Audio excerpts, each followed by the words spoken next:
आपल्या फॅमिलीचे आर्थिक भविष्य उज्ज्वल व्हावे आणि तुमची जी काही आर्थिक ध्येय आहेत, उदाहरणार्थ मुलांचं शिक्षण आहे, मुलींचं शिक्षण आहे, रिटायरमेंटचं प्लॅनिंग आहे, याच्या संबंधी गुंतवणूक कुठं करावी, गुंतवणुकीची सुरुवात कधी करावी आणि या संबंधीची साधने चांगली कोणती आहेत, कोणत्या मार्गाने गुंतवणूक करावी म्हणजे तुम्हाला जास्त फायदा होईल, हे सगळं समजून घेण्यासाठी तुम्ही हे चॅनल पाहत आहात आणि त्याबाबत तुमचं हार्दिक अभिनंदन आणि मी स्वागत करतो.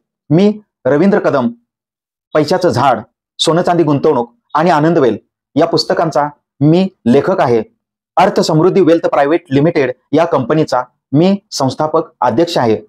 हे चॅनल तुम्ही सबस्क्राईब का करावं, तर आपला भारत देश जगामधल्या ज्या सर्वात मोठ्या 5 अर्थव्यवस्था आहेत त्याच्यामध्ये 5व्या नंबरवर आहे. खरंच ही अभिमानास्पद गोष्ट आहे. मला सुद्धा ह्याचा आनंद झालेला आहे.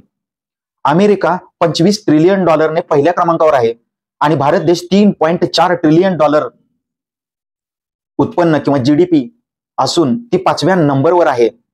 परंतु दुसऱ्या बाजूला तुम्हाला माहिती आहे का, एक भयान वास्तव आहे, ते म्हणजे भूकबळींची संख्या. वर्ल्ड हंगर इंडेक्स 2023 यानुसार भारत देशामध्ये जी उपाशीपोटी झोपणाऱ्यांची संख्या आहे, भूक बळींची जी संख्या आहे, त्यांची संख्या विचारात घेता जगामध्ये भारत 121 देशांमध्ये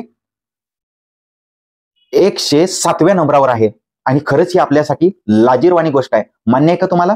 खाली कमेंट बॉक्समध्ये तसं लिहा. अजून एक भयान वास्तव आहे. दर मानसी दरडोई उत्पन्न यांचा जर सरासरी विचार केला तर दर मानसी वर्षाला भारतातला माणूस सरासरीनं 1,70,000 रुपये कमवतो आणि त्याच ठिकाणी अमेरिकेचा माणूस सरासरी उत्पन्न वर्षाला 40 लाख रुपये कमवतो. म्हणजे तिथलं जर सरासरी उत्पन्न दर मानसी काढलं तर 40 लाख रुपयांचं आहे आणि आपण मात्र 1,70,000 रुपयांवर आहे. किती मोठी विषमता आहे. खरंच हे वास्तव तुम्हाला जर मान्य असेल तर कमेंट बॉक्समध्ये यस लिहा. एका बाजूला 5व्या नंबरावर आहोत म्हणून आपण अभिमान बाळगायचा, की दुसऱ्या बाजूला भूकबळींची संख्या जास्त असणाऱ्यांमध्ये 107व्या नंबरवर आहोत ह्याचं वाईट वाटून घ्यायचं. एका बाजूला अमेरिकेसारखा पहिल्या क्रमांकावर असणारा देश दर मानसी उत्पन्न 40 लाख रुपये वर्षाला आहे आणि आपण मात्र वर्षाला 1,70,000 वर आहोत, याचं वाईट वाटून घ्यायचं. आणि याची कारणं काय आहेत, तर त्याच्यातलं सर्वात मोठं कारण आहे ते म्हणजे आर्थिक साक्षरतेचा अभाव. विद्येविना मती नीती गती वित्त गेले, वित्ता विना क्षुद्र खचले. इतके सारे अनर्थ एका अविद्येने केले असं महात्मा फुले म्हणतात. म्हणजे ह्या सर्वांच्या पाठीमागं विद्येचा अभाव, आर्थिक साक्षरतेचा अभाव ही कारणं आहेत.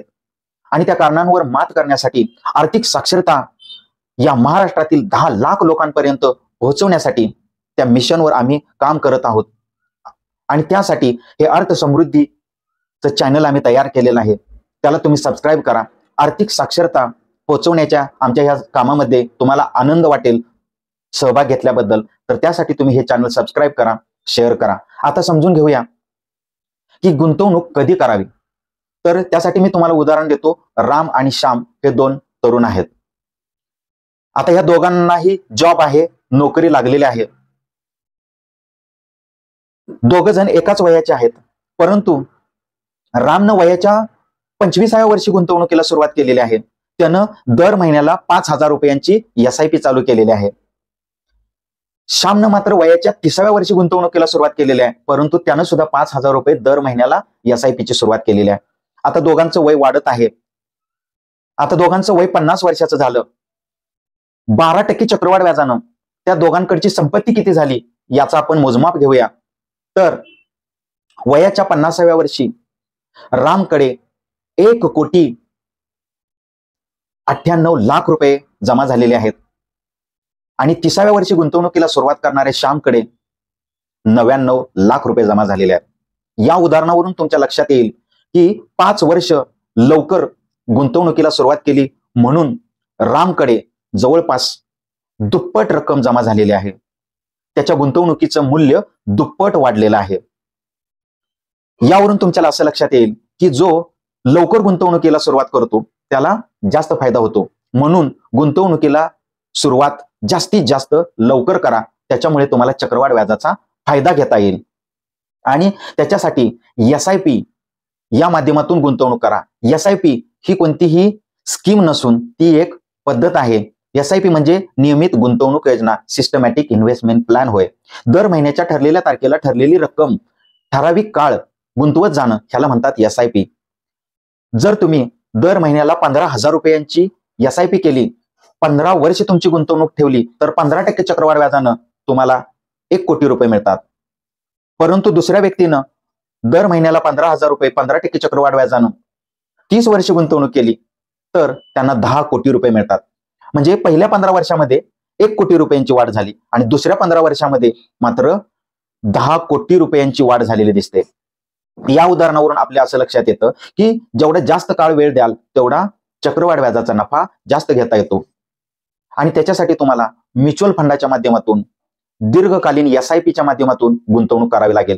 म्युच्युअल फंड हा असा एक प्लॅटफॉर्म आहे की ज्याच्यामध्ये तुम्हाला सोनं, चांदी, रिअल इस्टेट, डेट्स आणि शेअर बाजार या वेगवेगळ्या ऍसेट क्लासमध्ये गुंतवणूक करता येते. डायव्हर्सिफाईड इक्विटी म्युच्युअल फंडामध्ये जर तुम्ही दीर्घकालीन गुंतवणूक केली, रामसारखी दीर्घकालीन गुंतवणूक केली, तर तुम्हाला नक्कीच चांगला फायदा होतो. तर तुम्ही गुंतवणूक लवकर करा, गुंतवणूक समजून उमजून करा. आमचे चॅनल लाईक करा, शेअर करा, सबस्क्राईब करा आणि आमचे अर्थसमृद्धी.in ह्या वेबसाईटला भेट द्या आणि त्याच्यामधले जे ब्लॉग आहेत, जे व्हिडिओ आहेत, त्याचा तुम्ही मोफत अवश्य लाभ घ्या. तर मी तुम्हाला धन्यवाद देतो.